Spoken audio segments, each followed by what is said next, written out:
Hey guys, welcome back to another video on the Hive. My name's Colin. Today we're playing SG4. I'm also doing this as a post-commentary. This is mainly because the video I intended to have released today, that being Friday, it did not want to render, and then all of the footage corrupted.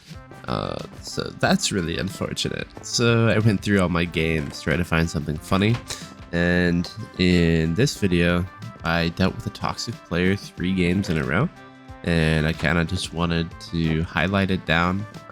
So I'll be talking sporadically here and there, but for the most part it might be more of a chill, laid-back, quieter video.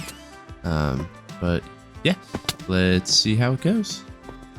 So I see this player run into the house right as PvP enables. Obviously I'm going to go for them. As talked about in my SG guide video, I play for aggression really early. So we are going to go for them and we are going to get them. I am going to notice a bunch of people fighting over here, and I am going to go get myself involved just to get a couple more kills and then get some gear that I don't have but do need.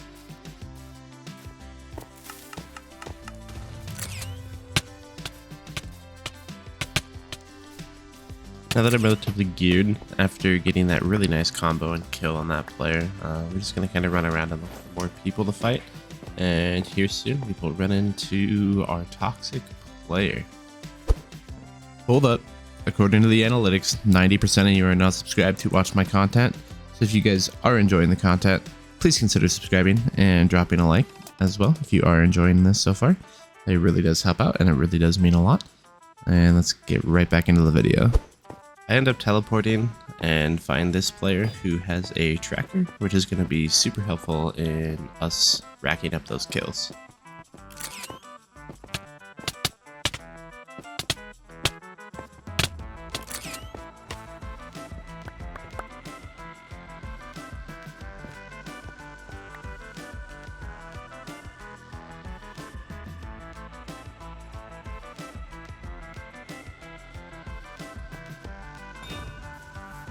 I end up seeing that there are 2 players over by the train station. I'm going to go for the one on the left first, and then afterwards I'll go for the one on the right. I do also notice that this person doesn't have a lot of gear, so it should not be an issue. Now the player off to the right is going to be the toxic player that we deal with for the next 3 games in this video. You'll notice in chat, I've kind of pointed out when it happens, but yeah, the dude's incredibly toxic. And we kind of show them up. So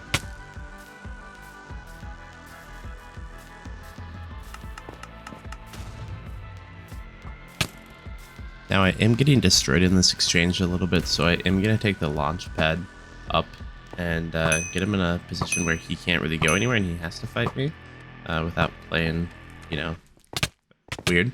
So I do get him stuck in a cobbin and I bow him down a half heart and I'm able to kill him that way. Just using the environment to your advantage and being able to get people where you want them is definitely a huge part of the game.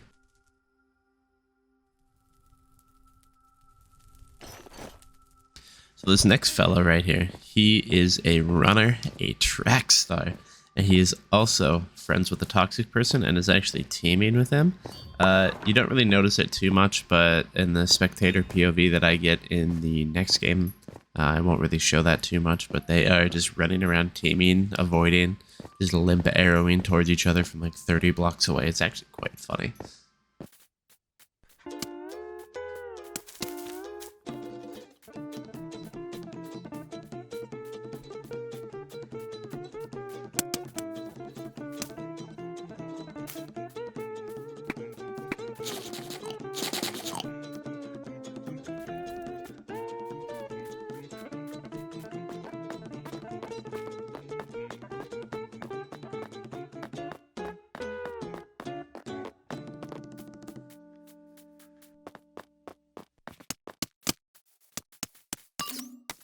So after securing this kill, I do get us set up for deathmatch. I am gonna end up finding this last player here in the middle, which means I will only have 2 opponents in deathmatch.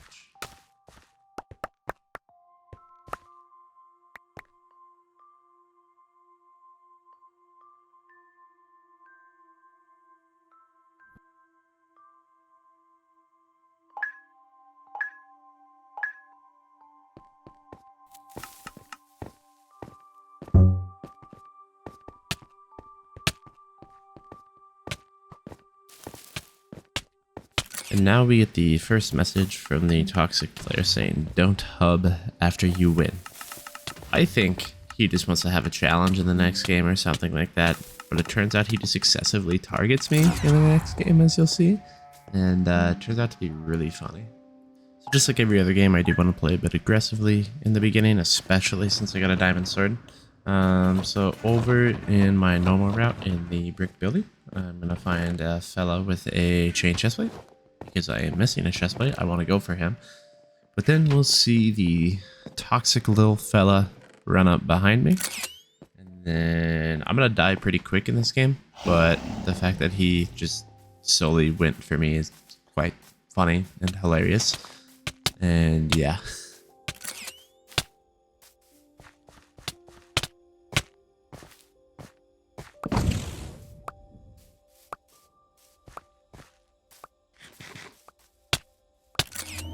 So I died. That's all fine and dandy. I don't really care. It's a game. You know, I don't stress about it too much. But then you see in the chat, he says, "Yeah." And I put a, I think he's joking, so I put, a sad face. And he follows it up with, "Get off." Which is then followed by, "Stay off the game. It's not for you." Which is fucking wild, by the way. So I continue to spectate, and I end up typing some stuff back. I don't say anything excessively toxic. I just pretty much call him a loser for caring this much about a survival game. And yeah, so we're gonna hop into the next game, and you're going to see exactly what I do to him in this next one. Really quick though, I do want you guys to see this. Like, his teammate runs in, the little panda guy, pretends to just miss. They run up to each other and then just avoid each other. But apparently they weren't teaming, according to a chat message he sends later on. That's just so funny to me.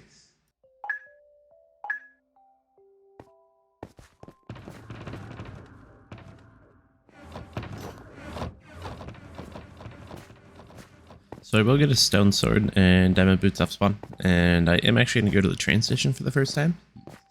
You may have noticed all three of these games are SG4, which I find kind of conveniently funny. But yeah, we're going to head over to the train station and try and get some early kills and get geared up to fight the team of two.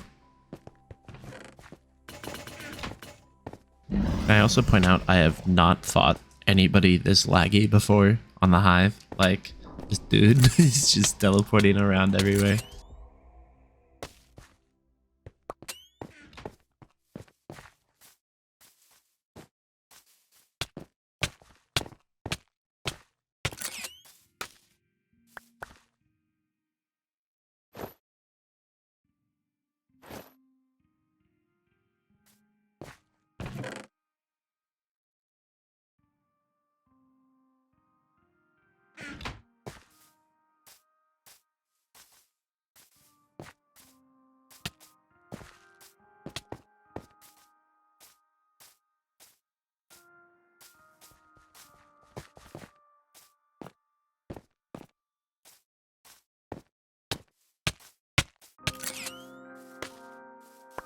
So I end up getting a 4th kill over at the airfield. Just for some reason that part of the footage just vanished. And it's not in the recording either, so that's weird. But you will see I come across 2 people, and one of them happens to be one of the teamers. So we obviously know who I'm going to go for here.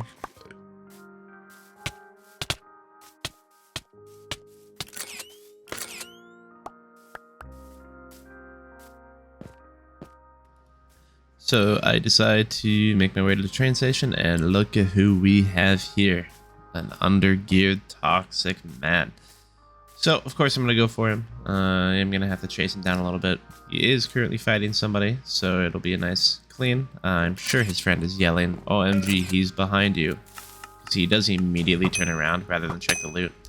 I am going to start off with the bow and a firebox. I am going to miss the firebox though, but I do land 3 really nice shots on him. And then launch a boombox at him, which at this point I know he's very low, so I am just going to go in for the melee exchange. And of course I'm going to hit him with the NT buddy. So he did end up leaving, so I didn't have to deal with him anymore, thank God. But we do head it in deathmatch with only 2 players, and then I'll just let the rest of that play out. But if you guys did enjoy, feel free to hit the like button, subscribe if you're new. A lot of you aren't subscribed, I have come to notice, so you should do that. And I will see you guys on Monday with the next video.